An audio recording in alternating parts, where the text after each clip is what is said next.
I'm pretty sure at one point or another, we've all had that one blow-off class. You know, those classes where if you still have a pulse on the last day of class, you'll get an A. So for my senior year, I decided to just pick the most brain-dead easy A's I could possibly find. And they had so many Joe classes to pick from. They had history of rock and roll, they had ice sculpting, they had bowling. Fucking bowling. The final exam was probably just to go to the bar at the bowling alley and regretting all your life's decisions. In retrospect, I should have picked one of those classes, but for some reason I went with criminal justice. And criminal justice is the class that cops usually take. I don't know what I was thinking taking it. I'm not gonna lie, I kind of thought it was gonna be like 21 Jump Street or something.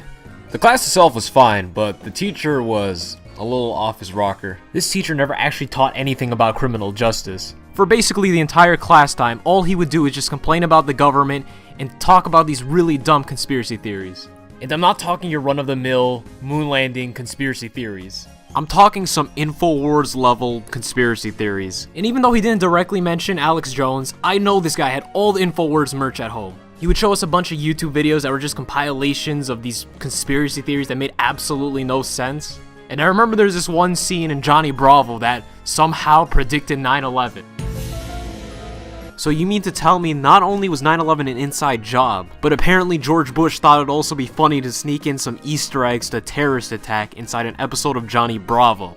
Come on, man, that just doesn't make any sense. If it was Encourage the Cowardly Dog, you know, then maybe it's worth looking into. I mean, sure, the videos were kind of entertaining to watch, but it was just internally conflicting to realize that this is where our tax dollars are going. Because honestly, I'm just gonna be watching YouTube videos all day at home anyway. Anyway, up until this point, I was a good boy. I didn't cut class or anything like that, but I still had my limits. Anyway, so one day, I come to class and there's a line leading up to the classroom. And at the front of the line was the teacher dressed up in a cop uniform with one of those wand things that the TSA agents use at airports. And he proceeded to just scan all of us for weapons, I guess. I remember one kid saw the line and then left. I'm not sure if he just didn't feel like putting up with his shit or if he was about to get caught with something in his backpack. So apparently it was like some social experiment to get us to understand that we don't need to consent to all these security checks at the airport. I mean, come on, what kind of deranged social experiment is this supposed to be? I was waiting for Joey Salas to burst in through the wall to make us sign a waiver. And look, if you try to argue with airport security, the only flight you're going on is to Guantanamo Bay.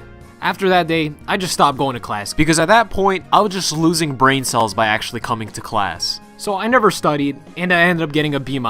Yeah, so my easy A, I didn't end up even getting an A in. So I guess the moral of the story is, if you're offered high school credit for bowling, just fucking do it.